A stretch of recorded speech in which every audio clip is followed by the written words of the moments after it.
Every child deserves a chance to live their best life and celebrate every moment. You can help St. Jude Children's Research Hospital give kids with cancer that chance. When you support St. Jude through your employee giving program, you can help make cures possible for kids with cancer. Together, we can save more lives.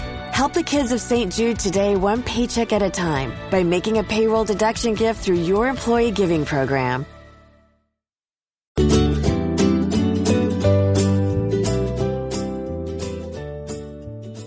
Bienvenidas al podcast Dos Bold Latinas. Aquí están sus hosts, Jatna Abreu y Josibel Madera Vialet, dos latinas feministas born in Santo Domingo y in New York. Passionate about Latina empowerment, Spanglish, learning, growth, and so much more.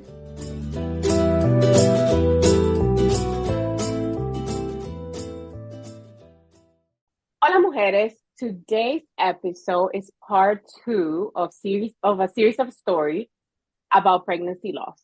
If you are up to date with our podcast, you probably remember that one of the episodes I dedicated to sharing my own story with pregnancy loss, specifically my rare case of having a molar pregnancy. So today we have a special guest, Katie Pena, who is very close to me. We're practically family, and who unfortunately has also experienced pregnancy loss on 3 occasions, and all 3 of these losses have all been different. Katie has a pregnancy loss blog and an Instagram page called Forget Me Not Pregnancy Loss, where she has documented her and shared her 3 losses, and has also been using the platform to encourage other women and share their own stories about pregnancy loss.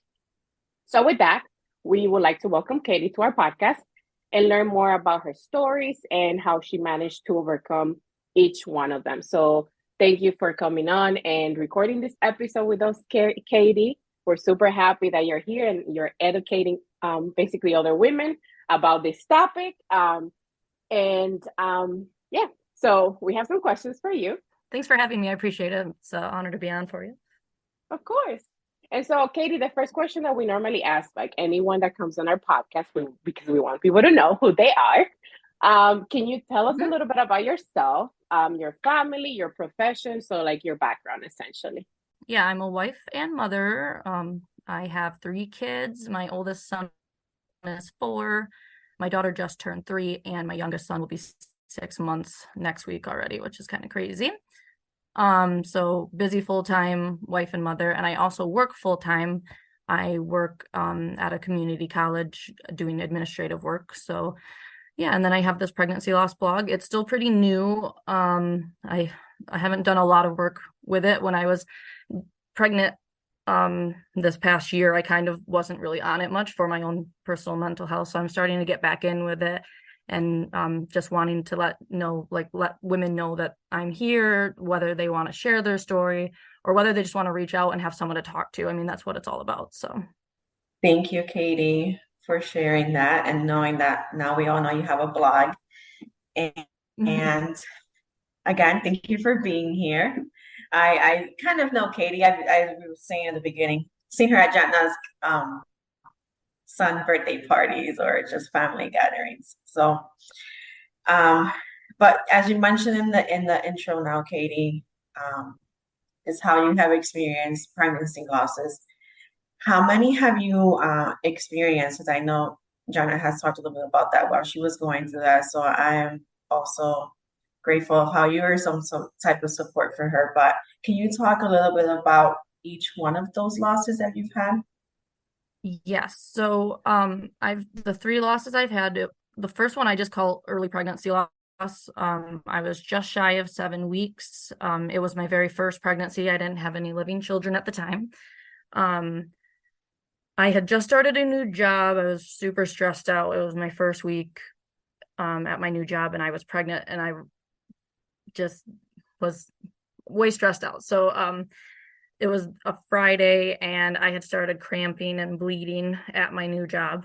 And I went to the bathroom and noticed there was blood, and decided to go to the ER because obviously that's not good when you're pregnant. And I had an ultrasound, and there just wasn't anything in there. I don't really know what I'm looking at, but I can tell there was nothing in there, that it was empty. And then, there was just still a lot of bleeding. And the ER nurses and docs were telling us basically that I had most likely miscarried.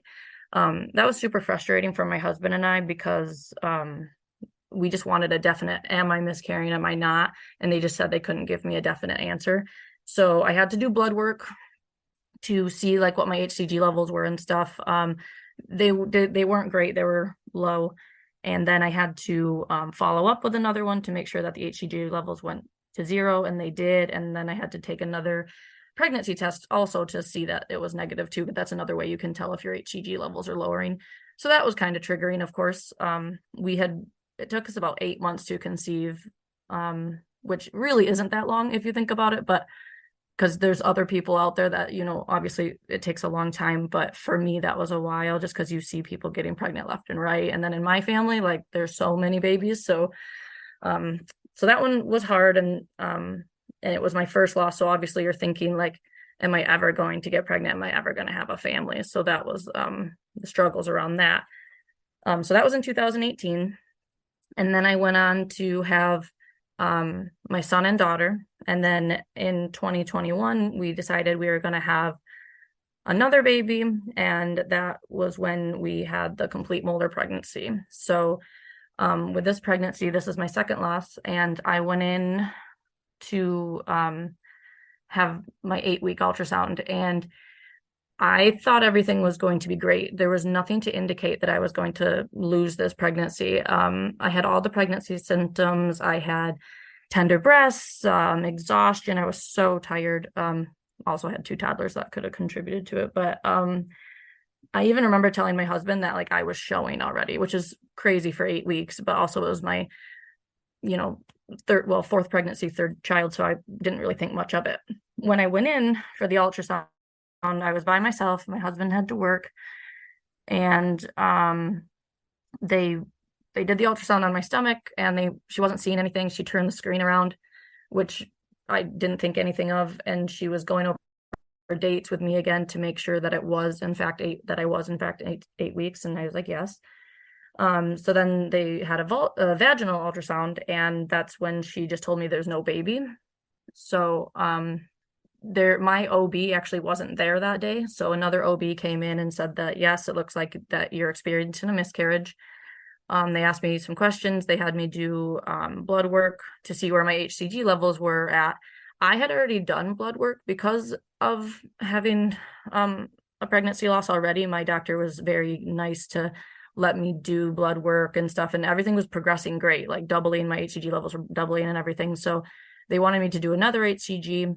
And that was a Thursday, I think. So I had to go all weekend without really any answers. I saw, because I have a my chart, and the HCG levels came back in the 100,000. So I was like, I don't understand. Maybe it's wrong. Maybe I'm not miscarrying, and that they got this all wrong. Maybe my dates are wrong. I don't know. I was just kind of hanging on to some hope.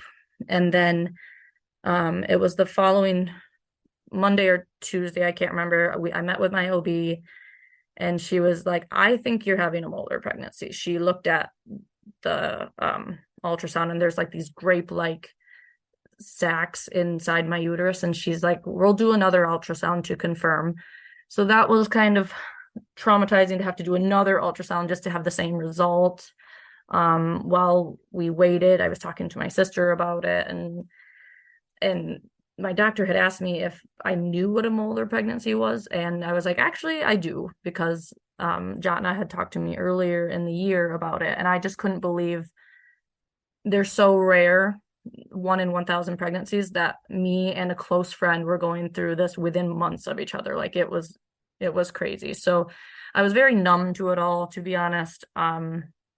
She was like, she confirmed it was a molar pregnancy, but she's like, now we need to find out what kind of molar pregnancy. Is it partial or is it complete? And she kind of explained to me that if it's partial, we'll wait till your HCG levels go down to 0, and then you would be able to try to conceive it again. If it's complete molar pregnancy, then you have to wait 6 months, and I would make you go on birth control so you couldn't get pregnant. And I was like, okay. So now, you're just hanging on to anything. So I'm like, okay, now we'll hope for a partial. I had to do a D&C to remove the pregnancy. I think it was the following day that I got the D&C. It was actually a year ago yesterday. So then from there, we waited for the results, and then the results were that it was a complete molar pregnancy. That was another hard pill to swallow because I just felt like I was losing control. Like now I don't have control over when I get pregnant next. And so that was hard. And then from there, really, it was just HCG level checks every week. I think it took 7 weeks for my HCG levels to go down to a 0. And then from there, I waited 6 months, and luckily the HCG levels did not rise, because she explained that if they did rise, now we're talking cancer. And I know Jonna talked about that. It's like you just wanted a baby, and now we're talking that you might have cancer. So there's just so much to it, and it just felt never ending, really. And then to top it all off, so like in March, I was cleared to try again, but in 2 weeks after my D&C, I had to go to the ER for excessive bleeding. I thought my period had started, but really, to come to find out, we couldn't find out where the blood was coming from. I was going through pads and just soaking through. So my sister recommended I go to the ER. So I did. They brought in ultrasound tech, and they're like, everything looks fine. There's nothing in there. We don't know why you're bleeding. Well, come to find out, there was a complication with the D&C, and I got like nicked, basically. I don't know how else to describe it. There was a cut in my vagina, and they had to stitch it up, and then I was fine. But I lost a lot of blood. I was like a liter or 2 away from needing a blood transfusion. So it was a lot. That was without a doubt the hardest one. I mean, no pregnancy loss is easy, but that one was tough. And then my third one is called a pregnancy loss, or excuse me, a chemical pregnancy. That happened in May of 2021. So I was okay to start with trying to conceive again in March of 2021. And in May, I don't know, I just knew something wasn't right. I had tender breast. That's always my go-to when I know that I'm pregnant, as far as a symptom. And but I had started, like, I took pregnancy tests and they were all negative, and then I had started to bleed. So I was like, all right, it's my period. It was only a 3-day period, which is rare for me, but I didn't really think much of it because my cycle was, I don't know, just, it's always different. It's usually 4 to 5 days, but I was like, whatever, 3 days, we'll just take it. And then that week I had started doing ovulation testing kits or whatever, to see when was the peak time for ovulation. And the first test I took, which I was not expecting to be positive, it was really bright positive. And I was like, that's weird, because usually after you get done with your period, it just gets darker, and it takes days to get darker if anyone's ever used those. So I was like, let's just take a pregnancy test. Like, it's crazy. And that ended up being positive. And I was excited at first, but then immediately, because of my 2 losses, I was like, stop, like, don't let yourself get excited. So I called my doctor. We did blood work. The blood work was not great. HCG levels really low. And she did a progesterone test too, and that was really low. So I wasn't expecting great news. And she did confirm that she's like, you're losing this pregnancy. Wait for your period, and then you can start trying again. But that's literally all she said. So I was like, okay. So I had to ask more questions, and I was like, would this be considered a chemical? Yes. And I did the repeat blood work, and it was again lowering. And so I did what she said. I waited for my period, and then that was the end of that one, really. But yeah, that was that one. I think I technically, if all the dates were correct, I would have been like 6 weeks pregnant. So that was a lot, Katie. So yes, I'm sorry that I talked really fast. I'm so sorry. Not at all. I mean, like, that was a lot to have to go through to get to where you are today, essentially, right? So, because you mentioned you have a daughter and then a son, and also now, you have an almost 6-month-old son again. So, like, to be able to get to, like, the 3 kids that you have today, you have had to embrace a lot of losses to get to this point. And so one thing that it's not part of our questions right now, but like, since I heard you talk about this, like the 3 times that you experienced the losses, the doctor portion. So like your OB and like going to the ER and like having those interactions with the doctors. Like it sounded to me like they weren't as supportive. I want to say like they wouldn't really like it sounds like they would disregard a lot of your, like, hey, like I really want to know. And then they would be like, no, you got to come back. It sounded, and I get it because this is like their profession and they usually, I'm assuming, they see this on a daily basis. And so to them, it's like I don't know, one more person losing a baby or whatever, right? Like you're just a number type of thing. So I'm wondering how did you feel about that, and what would be your, like, if you were to recommend or like advise people or like the medical field about it, like what would you, or if you wanted women to know like they need to advocate more, like this is kind of something that you should keep in mind, like what would those things be? Yes, I love this question because it's something I still want to write about on my page, but my experience was a lot different from you. You were telling me how supportive your OB was, how informative she was and everything. My OB just wasn't that way. And to be honest, I'm not really sure why I stuck with her. She actually saw me through all my pregnancies. So, but I don't know. For me, my sister's in the medical field, so I've talked to her about it, and she just kind of explains that like they see it every day. So they don't take it as a big deal. But if I were to give any advice to people in the medical field, like this is a big deal. Like we lost children in this. Like that's how I look at pregnancy loss. Like this was a wanted child. This is a child that I thought about every day because when you're pregnant, that's all you think about, right?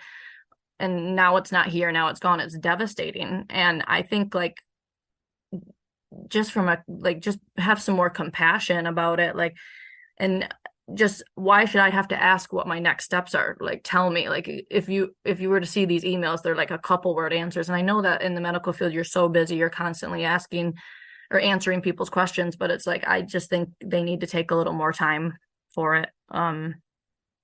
Yeah, I didn't have great experience. I mean, I actually really liked my OB and I understood where she was coming from, but she was the one that did my D&C and she delivered my daughter and everything.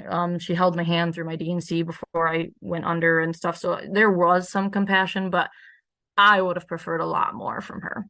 So I would say if there's one thing that we would like, I guess like an advice or like a tip that we would give anyone that maybe in the future will go through a loss or is going through a loss or has gone through a loss, is that you need to advocate for yourself. Because if you don't do that, where you go in and you tell them like this is important, like I understand that that's your job and that this happens on a daily, which it's unfortunate. However, it would be your first time, your second, whatever time it may be, but to you, like Katie mentioned, it is like I lost a child, and so you are the person at the moment that's going through that, which is very difficult. And so they have to understand that everyone is going through something really difficult. And even though they see it every day, they have to make sure they still understand the patient, right?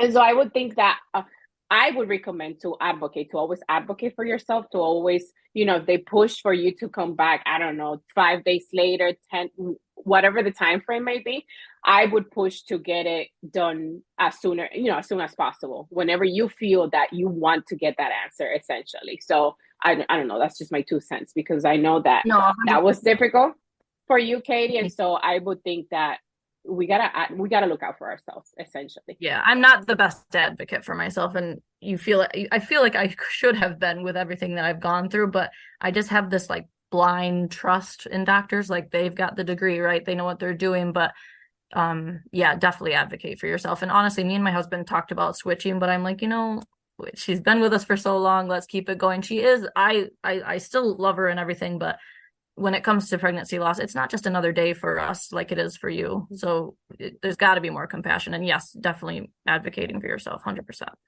Thank you, Katie, for sharing so much. And it's like Jenna said, that was a lot. And it was just more on like, I even had to like, in Spanish, it says like tragar seco, like swallow, like without saliva. It was like a hard swallow for me. I was like, oh my goodness. So Thank you. This is definitely something very sensitive, and I feel like I'm going to ask you another one that I want.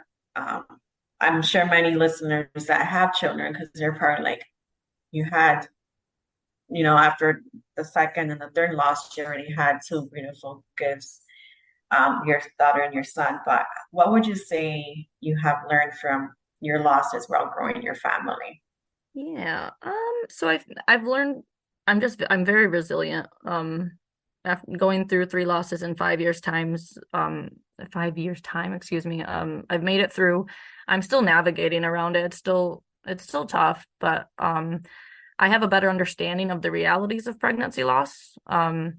Just because you have two perfectly healthy pregnancies and children doesn't mean that you're safe from pregnancy loss. It happens to 1 in 4 women, and it's so common. So I feel that I can communicate my feelings around it better. I'm very empathetic and compassionate towards women who've suffered through pregnancy loss. Um, you really just don't know how hard it is until you've gone through it. So unless you're in it, you don't you just don't necessarily get it. So I feel like I have that as well. So, Katie, let's talk about grieving and coping mechanisms because obviously, like going through something like that 3 times, there has to be a way for, like not only you, but like for women that have to go through this like all the time, right? Or that are going through Mhm. this right now. How, like, what were some of your coping mechanisms during your grieving journey and like during each of your losses? And did you change anything from each time that you experienced a loss? Okay, so yeah, so just starting off with my first, in my opinion, I didn't really cope well. I had a really hard time even saying the word miscarriage. Like I'd meet up with a friend for lunch and she'd be like, "What's going, like, how have you been?" And I'd just be like, "I had a miscarriage." And the moment I said miscarriage, I would just cry. Like I couldn't even say the word, which is bizarre, right? I was the first in my immediate family to go through a pregnancy loss. So I didn't really have anyone to talk about it with. When I told my family, they'd be like, "Oh, so and so had one, so and so." So I'd find out that all these people had one, but no one, I didn't feel like I had anyone to talk to about. So I did what I call quote therapy. I don't know if that's a term or anything, but it's something that I did. I would look up miscarriage quotes on the internet, and a lot of them were so relatable, and it helped me because I felt like there's people out there that they get it just by reading them. Obviously, if there's quotes out there, someone gets it. So I told family and immediate friends, and everyone, like I said, knew someone, but just I noticed that no one really talked about it. Like there almost seemed like a stigma with it. So I found that to be interesting because it's so common and so many people have gone through it. Like, why don't really anyone talk about it? Um, for the second loss, the molar pregnancy, definitely changes were made. I attempted to do my quote therapy again, but no quotes related to my experience with molar pregnancy. I was struggling because it was a complete molar pregnancy. That's when the my egg that had no maternal DNA in it or anything was fertilized by the dad. There was no baby that was actually conceived technically. So I had a hard time. Do I even get to call this a loss? Do I even get to grieve a baby that technically was not conceived? But I just wasn't going to let myself go there. That was to me a baby lost for 8 weeks. My body thought there was a baby in there. My brain thought there was a baby in there. So that was a hard grieve. Like, do I deserve to be grieving right now? So that was hard. I knew because molar pregnancies are so rare, the 1 in 1,000 pregnancies, and none of the quotes were relatable and everything, I knew I wanted to bring awareness to molar pregnancy. So one day, after my ER visit, actually, I sat down. I just couldn't sleep. I woke up and I just started like typing out everything beginning to end on my phone because I had sent out an email to my family members to let them know like just an update of what has been going on with me and everything. And then I have always been a journaling and everything. I've always done that. So I would do that. And that's very therapeutic for me to just type it all out, write it all out, and just beginning to end, it's just like, wow, I've been through a lot. So also because of the constant HCG checks, it's so triggering to go in every week to get your blood drawn. It's a constant reminder that I'm not pregnant anymore. I lost a baby. I can't get pregnant anymore. So like I said, that control is lost, and there just didn't seem to be an end in sight. And then that ER visit really tipped me over the edge. And so I sought out therapy, and I was put on antidepressants as well from my OB for depression. The combination of the therapy and the antidepressant was very helpful. And I even talked about with my therapist about the blog, the idea of a blog, but I was so scared to post it and make it public. It's such a vulnerable thing. Like if you go to my blog, the stories are way longer than what I obviously had, because time, but I don't spare any emotion that I went through. I don't spare any detail. So that was hard for me to do it. And then for some reason, because I am an overthinker, I just thought that, people are going to think that I want attention, but that's not what the blog's about. It's about connection with other women. And the thing doesn't even need to be popular for me. Like as long as it helps people and people can look at it and relate to it, that's like really all that matters to me. So therapy really helped me to have the courage to do that as well. And then with my third loss, I already had the blog out. So I documented that and shared it with people. And it was important for me to share that one because chemical pregnancy sometimes people just are like, oh, because it's so early, it's not really a baby and it's not lost, but chemical pregnancy is pregnancy loss as well. So it was very important for me to bring attention to that and let women know that they're not alone in that as well. So, through therapy, through my blog, that's how I coped with my losses.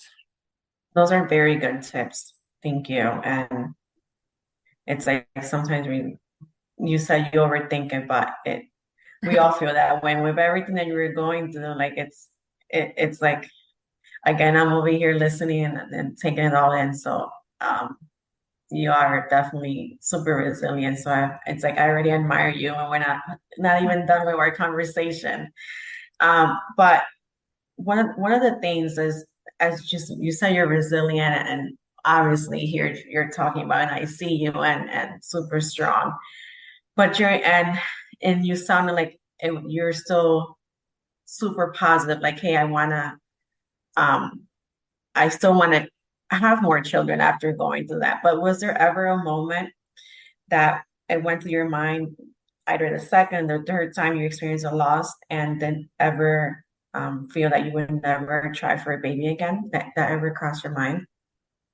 Yeah, definitely. I know the second loss that hit me so hard because I had two children back to back and everything was fine, no complications. I just naively thought that I would be safe from it. I obviously knew that it would happen again, but because of no physical signs to indicate miscarriage, I was just completely blindsided. And then with the third loss, the chemical pregnancy, I went through a lot of emotions, but anger was the most prevalent, because it was a back-to-back loss and I had just had to wait 6 months to get pregnant. And it's just like, when is this stuff going to stop happening to me? Like, why is this happening? So I remember after my chemical pregnancy, I told my husband, I was like, we will try one more time. Like, we will get pregnant one more time, basically. And I was like, but I cannot survive another loss. Like, I was like, I've got one more in me, basically. I was fortunate enough to get pregnant the very next cycle with my third son after the chemical pregnancy.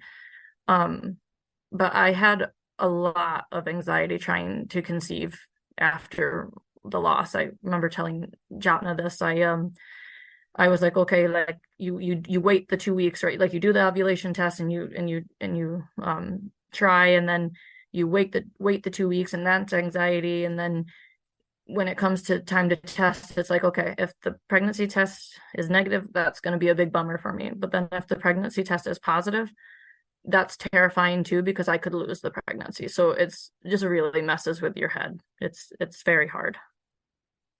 And then pregnancy after loss. I mean, being pregnant and hoping that the baby stays, that's that's another thing. I have a whole series of that on my blog too. That is definitely true. The after pregnancy loss and having, being pregnant and sustaining that pregnancy essentially, it also messes up with your mind, not gonna lie, because you're constantly thinking about it, like at any point in time during this pregnancy, this can happen again, right? Like you don't know. You don't know what can happen. And then you're also very like, I don't want to tell people either, like soon, like Oh, that yep. soon enough, because you're just like, what if this happens? And like for me specifically, I didn't tell anyone. I mean, Katie obviously knew because we had experienced a lot together, Support but system. like I feel like other than like close friends and immediate family, like I never really told anyone or announced my pregnancy until after I was like, I don't know, 6 months pregnant, which was Yeah. interesting because then when people saw me in places, they were just like, what? Like, when did this happen? So and it's hard for you to explain to people because people think that you're hiding it and you're really not hiding it, but they don't understand that you've gone through something really difficult that like you just don't want to share with people. So like you're not gonna share that with them like right then and there, but it's really hard, right? Because they're just like, oh, but why didn't you say anything? So it's just so complicated, honestly. It's like the It really worst is. thing, right? So that Mhm. anybody could go through. The before, the losses, grieving, also super difficult, but the after, actually being pregnant and not knowing what can happen, that's a whole nother on its own, right? Like a whole nother Yeah. topic. Well, yeah, it's like Um, your innocence is stolen, right? Like, and then and then you're robbed of a happy pregnancy, if you will. exactly. So, Katie, with you sharing, a little bit about like your coping mechanisms and like grieving, how, if you were to share with women, did you have any resources, that like, or advice that you would offer or recommend to other women who are currently going through loss that maybe will have to go through a loss and they don't know that, or that had a past loss and they're still going through the grieving process? Yeah, so I mean, first and foremost, whenever someone comes to me and tells me they had a loss, I apologize for the loss. I say how sorry I feel, and then I'm just like, this is not your fault. Going through my first pregnancy, I had a lot of blame on myself, and my body, like it's my fault, but it just sadly pregnancy loss just happens. 1 in 4 pregnancies, it's so common. I tell them to not feel shame. Another thing I felt too, like we've just got to stop the stigma around pregnancy loss. It's so common, yet no one feels like they can talk about it. We need to normalize talking about it. And not everyone feels comfortable talking about it either. So if you feel comfortable to talk about it, because that helped me. And just knowing that you're never alone. Sure, you don't know anyone personally. Maybe some people don't. Like I didn't know at first when I went through my first loss, but you're never alone. There are support groups. There are so many social media platforms and pages out there. After my second loss with a molar pregnancy, I literally typed in molar pregnancy into the Instagram and found a couple pages on there, and there's a whole pregnancy loss community out there. And then reach out to me. That's the whole reason that I started this blog and the Instagram page, is like I'm always here to talk, so DM me. Get professional help if needed. Again, there should be no shame in that. Your mental health is that's top priority, so self-care comes along with that too. And then know that there's no timeline on your grief. You have the right to feel sad, to feel mad, to feel all the emotions that come with pregnancy loss. There's so many emotions. So give yourself that time to grieve. Don't let anyone make you feel like this is something that's not something you should grieve about, something that you should get over. You just need to give yourself that time and that grace. Thank you. And that's super helpful even for women that have not gone through it, to be encouraging for others. And going into that, it's like, how do you recommend women to talk about their losses as many don't share about it. Like, how do you recommend to them to start normalizing it, as you mentioned? I think that's a tough one just because like loss is so deeply personal and an individual experience to everyone. So everyone has their own way of processing and dealing with it. It's important to remember that like there's no one size fits all approach when you're discussing pregnancy loss. But for me, like I can't recommend people talk about it, but for me, I've always been a talk it out type of person. And that's what makes me feel better. I believe that sharing is what connects us and helps us heal. Um, but to each their own. I mean, you just have to have people that you feel safe with to talk about it with. So, finding people that like finding a safe space and talking about it.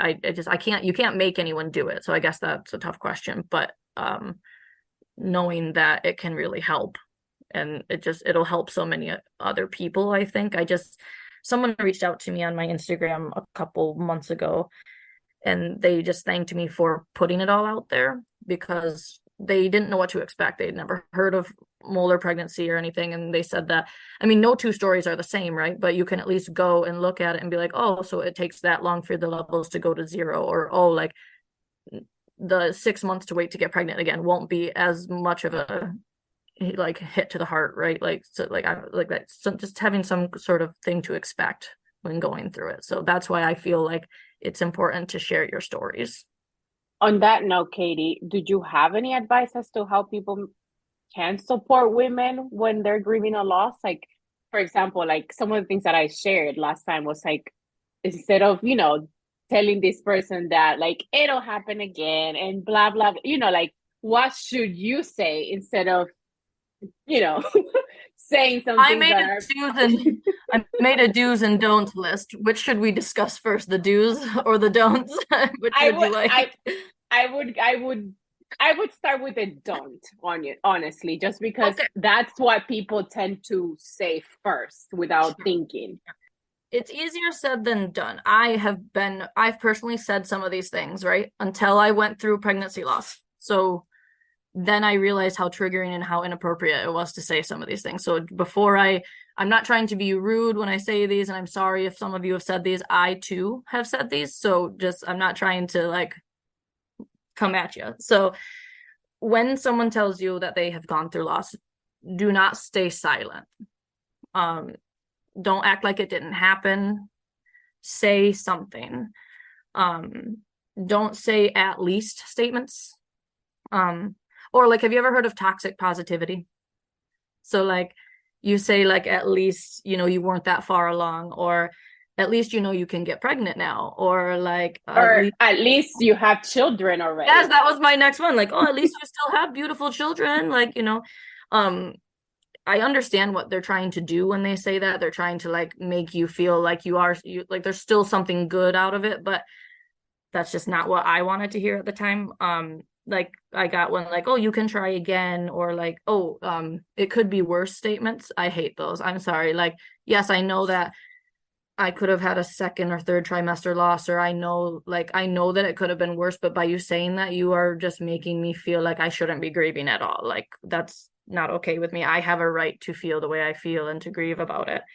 So looking for that bright side is just not something that I wanted at the time. It's God's plan. I am a firm believer in God, and I know that he has a plan for me, but sometimes his plan just sucks. And I don't like to hear that because I know he's got a plan for me. I know that the struggles that I went through have gotten to me where I am today. I know that it's just not something I want to hear.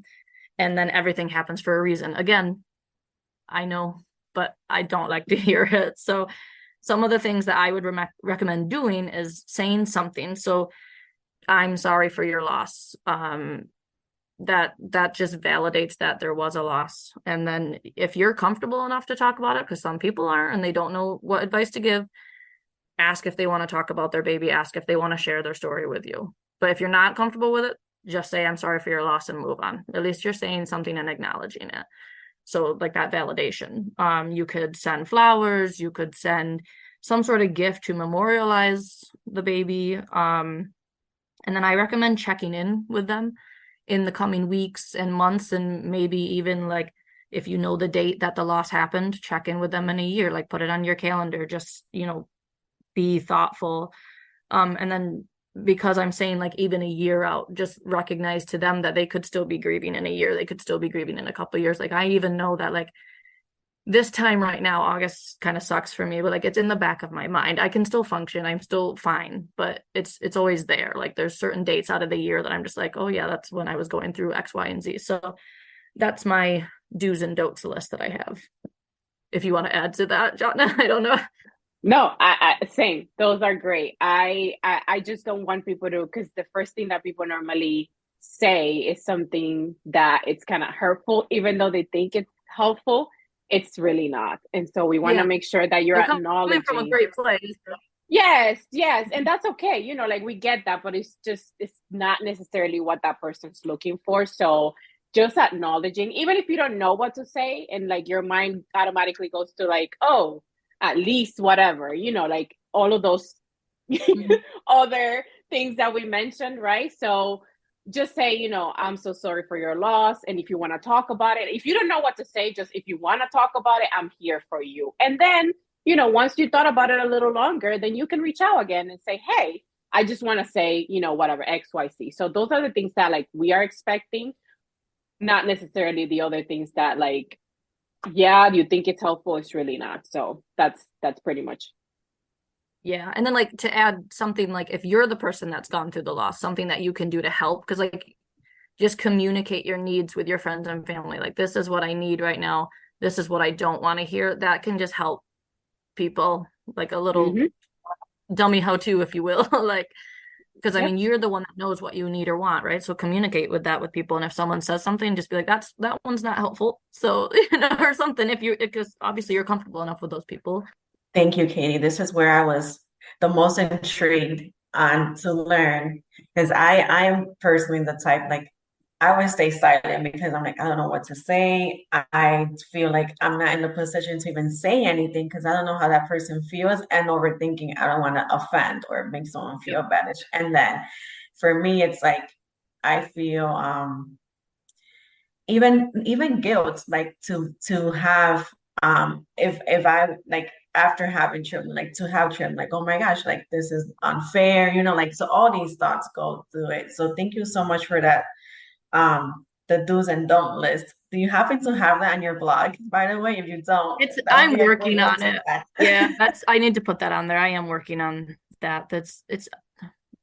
I'm not technological savvy, so I'm like working on ways I can do it. Like that's me. I'm working on it, people. Cool, love it. But with that, I mean, how can women, number one is, what's the name of your blog, your Instagram page, where can we find it? And how can women share their stories on your blog and platform? Yeah. So the Instagram is called Forget Me Not Pregnancy Loss. So you can go there, and the link to my blog is right on there in my bio. So if you wanted to share your story, you type out the story on your computer. There's no format. You choose how much you want to share. You can even be anonymous if you want. I don't have to share your name or anything. I say you choose how much you want to share, but I would recommend that you share as much as you can, just because you're helping out someone else with going through their journey as well. And then you can email it to me. My email is forgetmenot.pregnancylossblog@gmail.com. And then I will feature it on my blog and on my Instagram.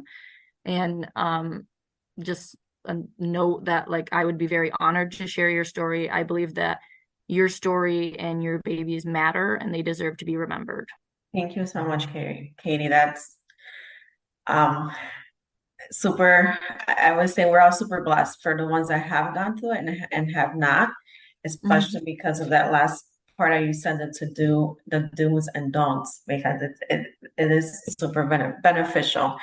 So again, thank you so much for sharing your story. I definitely got goosebumps and dry swallows while listening. So I know that this episode, besides your blog, is going to be super impactful. And especially for those women relating to Katie, remember that you are not alone and that it's not your fault. So let's try to normalize a little bit more talking about miscarriages and giving yourself the time to grieve and heal. Again, in our closing, we always have some homework. So the homework is for you to make sure that you go follow Katie's Instagram page, Forget Me Not Pregnancy Loss. I know that Janet will put it in our show notes. So the link to make sure you follow it and read her blogs. Also, if you are hearing someone talk about it, like say something, right? If you are hearing someone that that you know and you haven't followed up with them, like I'm sitting here thinking of some people that I know that have gone through it, and I'm usually the type that stays quiet, as I shared. Go back and check in on them, or just send them a little text. Like, just listening to Katie, that made me reflect on that does go a long ways. But sometimes we feel like we're getting in the way because we don't know how they feel and we haven't been through it. But it does, listening to Katie, it does mean something. So showing up for that person. So again, thank you so much for tuning in. I know that this is going to impact many lives on the first hand or second hand. So make sure you share this episode with people that will be helpful with them. And Katie's Instagram page, Forget Me Not Pregnancy Loss Instagram. So muchas gracias, chicas, and hasta la próxima. Chao.